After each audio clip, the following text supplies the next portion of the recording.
Saka mo sa bibigay pa. Kaya mo i-Gcash mo muna ako bago mo bigay itong bag Ah, hindi pa to bayad? Hindi pa. Sige. Tapos pwede ba i-diretso mo na agad yun? Pwede ka na Ah, sige po. Ah, rakarash na to. Kumbaga, Bali, binigyan tayo ni sir ng 100 na tip kasi gusto niya is idiretso ko na raw to. So, kaya nag-send siya sa akin sa GCash ng 100 pesos tapos yung delivery fee is dun na sa receiver. Kaya re-rekta na natin to, pero pag may pumasok na malapit sa bahay, kukunin ko. Basta along the way lang, tapos malapit lang ang pick up para di tayo mahalata na kumuha tayo ng kasabay. Pagkain yan ayun dun sa drum po. Sige, salamat. So let's go, baka mahalata tayo nagdo-double book.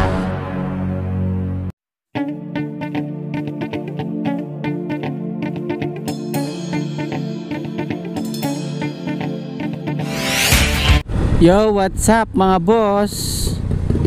Welcome ulit sa ating panibagong vlog.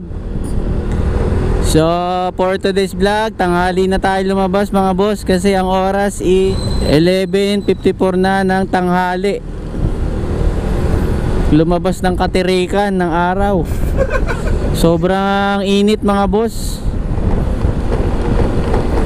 So, tingin ko is hindi uulan, pero kahapon yung pagbiyahe ko is pagdating ng hapon is umulan dito sa may Caloocan North. So bakbak na naman, double book pa rin tayo mga boss. So ngayon may nakuha na akong booking dito sa Pilson Hardware sa Project 8 going to Pasay. Paid by wallet, meron siyang plus 50. So yun, let's go. Tapos sabayan natin ng isa pa.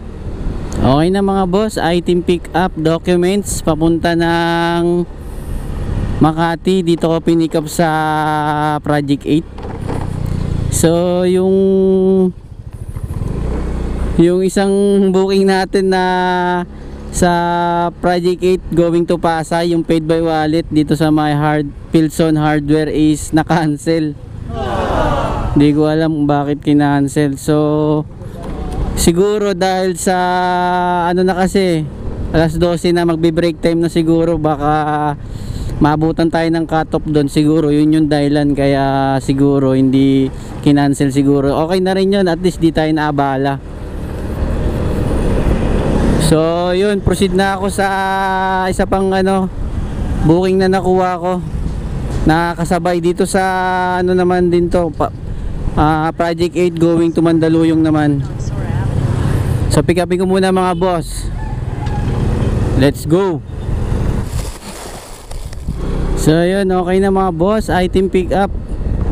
Banana cake ang ating item dito sa GSIS Village, Front Street, papunta ng Podium dito sa Mandaluyong. Ang delivery fee niya is 120. Tapos yung isang kasabay na documents papunta ng Makati, Enso Building, paid by wallet yun mga boss. So deliver ko na muna to para makarami. Let's go!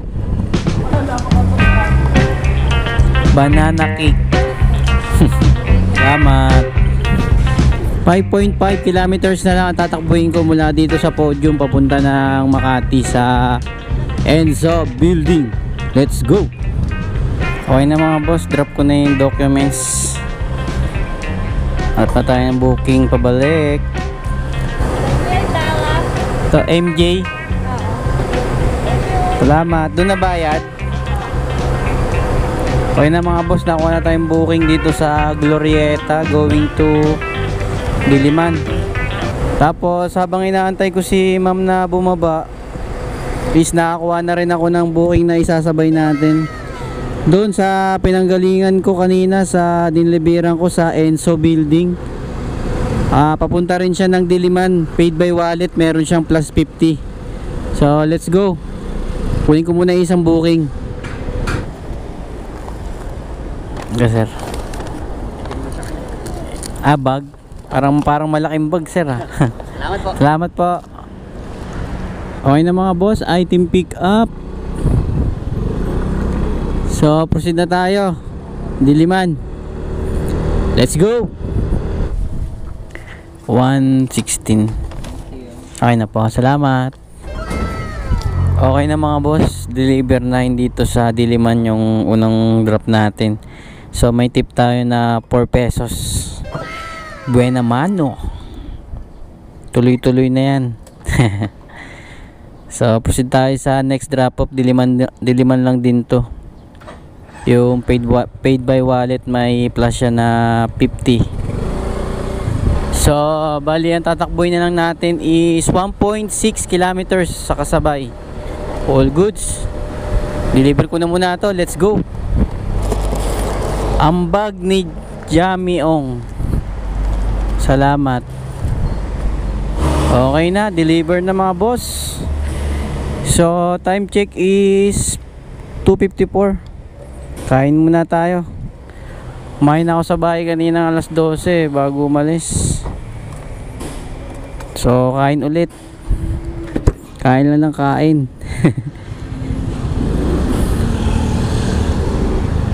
Let's go.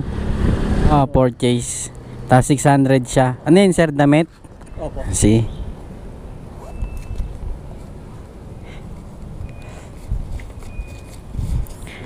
Thank you boss. Pipicturean ba? Hindi na.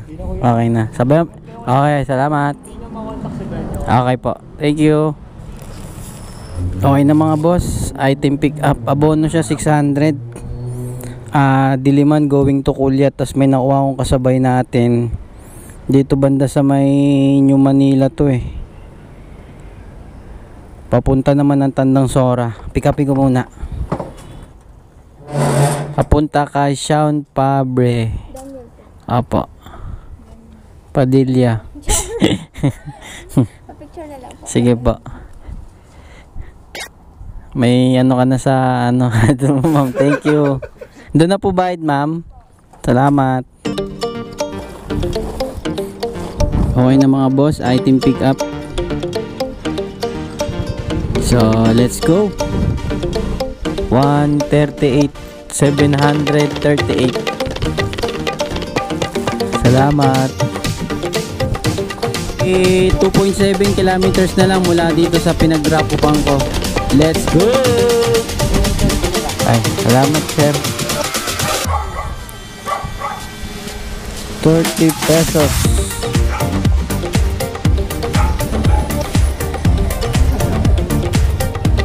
Oh, lambar yan.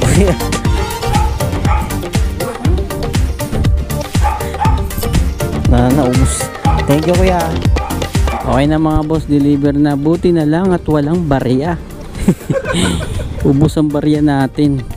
Iniiwan ko kasi sa bahay yung mga tig-5 ko tsaka yung 10 iniipon ko pang maintenance. So may tip tayo dun na kasi sa 30 na sukle may tip na tayo dun na 7 pesos plus 5 piso kasi 125 lang na isukli ko eh. So bali may tip tayo na 12 pesos. Tapos may nakuha na akong booking dito sa Pasuntamu going ng Makati. Update ko kayo, pick upin ko muna. Let's go. Okay na mga boss, item pick up. Ito ang item natin, babasagin daw to.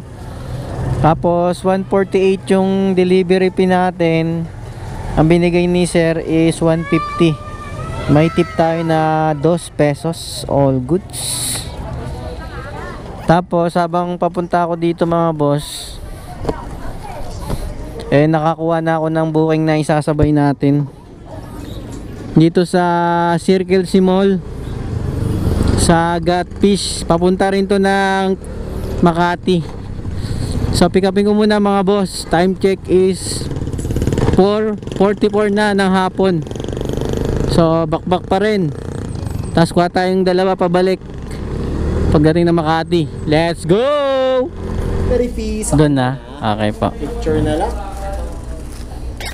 Okay na Thank po. you. Salamat, palagay na lang sa akin. Salamat. Ako ng aso. Okay na mga boss. Item pick up. Gatfish isda. Bali mas malapit mga boss yung pinick up ko sa Pasuntamu. yung babasagin. So deliver ko na muna ito mga boss. Abang-abang na lang kung magkano kikitain natin mamaya. Let's go! Salamat po. Apo. Thank you po. Proceed na tayo sa next drop off sa Makati lang din yung isda. So let's go.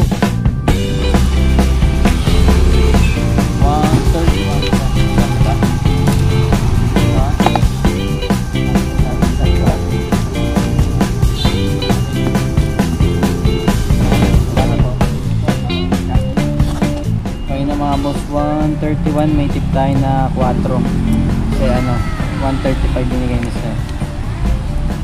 Good tayo booking pauwi.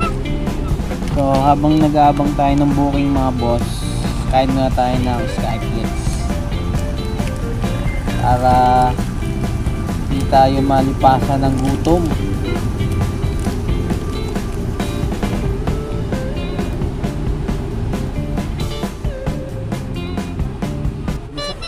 Saka mo sa bibigay pa. Kaya mo i-Gcash mo muna ako bago mo bigay itong bag ha. Ah, hindi pa to bayad? Hindi pa. Sige. Tapos pwede bang i-diretso mo na agad dyan doon? Dagdagan kita ng 100. Ah, sige po. Ah, rakarash na to. Oo. Kumbaga, siya magbabayad ng fee niya na 160. Tapos bibigyan kita ng 100 na para i-diretso mo dyan. Ah, sige po. Ibibigay hanggat hindi niya Gcash sa'yo. Sige sir. Gcash sa akin yung Ah, ganun yung usapan nyo sir. Pag... sabi niya kasi kahit nandun ka daw, i-Gcash daw niya. At saka niya i-Gcash pagdating ko. Oh, sige. So, bibigyan kita ngayon ng... Sige. Tawagan ko rin kayo habang yan ha. Basta, pero Gcash yung 100. Sige sir. Salamat sir. Malapit lang naman. Okay na mga boss. Na pick up ko na yung item. Bali ano yun mga boss? Dito sa Makati going to Project 2. Ano siya bag? Bali binigyan tayo ni sir ng 100 na tip kasi gusto niya is idiretso ko na raw to. So kaya nag-send siya sa akin sa Gcash ng 100 pesos tapos yung delivery fee is dun na sa receiver. Kaya re-rekta na natin to, pero pag may pumasok na malapit sa bahay kukunin ko. Basta along the way lang tapos malapit lang ang pick up para di tayo mahalata na kumuha tayo ng kasabay. So let's go. Update na lang kung anong pwedeng mangyari. Pagkain yan.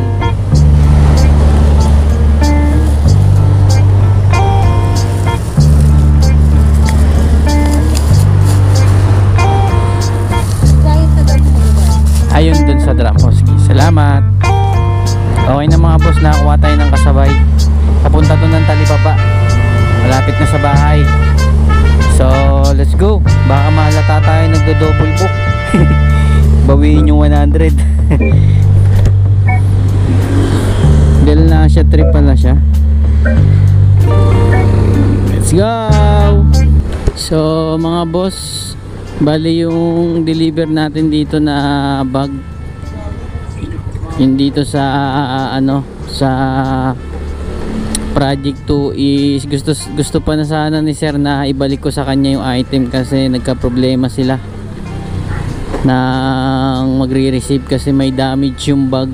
So gusto ni sir ay ang gusto ata ng ng receiver is hindi na kunin yung item tapos si sir is gusto niya naman na isoli ko dun yung bag, kaso nga lang sabi ko uwi na ako. Hindi ko na lang sinabi na may booking tayo na na kasabay, di ba? Kasi hindi niya alam na sinabayan ko to eh. Kasi binigyan niya nga ako ng 100. So tinawagan ko siya, okay na, nagkausap na sila, umalis na ako kasi nag-okay naman na siya na ibubook niya na lang at doon iiwanan yung item. Kumbaga wala na akong problema ron kung magkaroon man ng problema sila. So proceed na ako sa last drop off sa Talipapa. Buti na lang di nag-update tong yung last drop off kasi natagalan ako doon. Halos ilang minuto rin ako nag-antay doon habang chine-check yung bag. So yun, let's go. 124 madam. Candy to, paninda to ma'am? Ha? Saan to ginagamit? Sa birthday na. Kumbaga binili nyo lang doon ng Ano yan? Salamat. Parang ano, pang children's party ah. Sige po. Mga boss, bali 150 binayad sa akin ni ma'am. May tip tayo dito na 26 pesos. All goods. Uulan na. Uwian na. So sa mga tip natin mga boss, yung kanina kay sir, yung 100 na nag-additional siya kasi pinaras niya, kaso nagka-problema pa rin sila. So wala na tayo dun. Tapos may tip tayo dun mga boss. May mga tip pa tayo. Siguro nasa mga 150 yung tip natin o mahigit. Tapos ang oras na pala mga boss is 8:51 na ng gabi. So umalis ako sa bahay is 12 pasado na. So nasa 8 oras mahigit tayong bumiyahe ngayong araw. Pero tuloy-tuloy lang, double book. So hindi tayo inulan, mukhang ngayon pa lang isuulan kasi umaambon-ambon na tapos kumukulog. So diskarte ko mga boss, nakita nyo double book. Kahit kahit pinaparas na, dinagdagan na tayo, sinabayan pa rin natin kasi sayang kasi mga boss sayang kasi yun yung pag di mo sinabayan yung mga booking na ganyan. So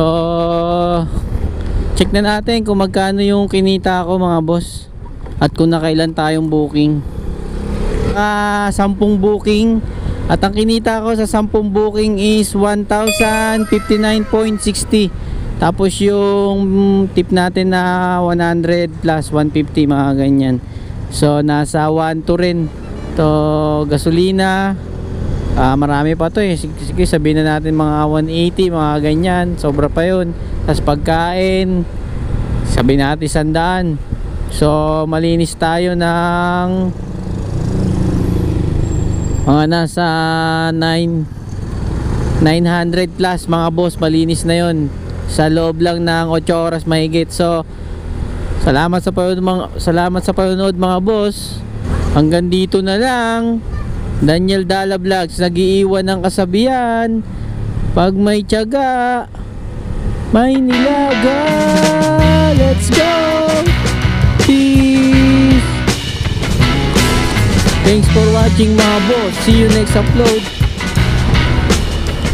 Nandito na lang.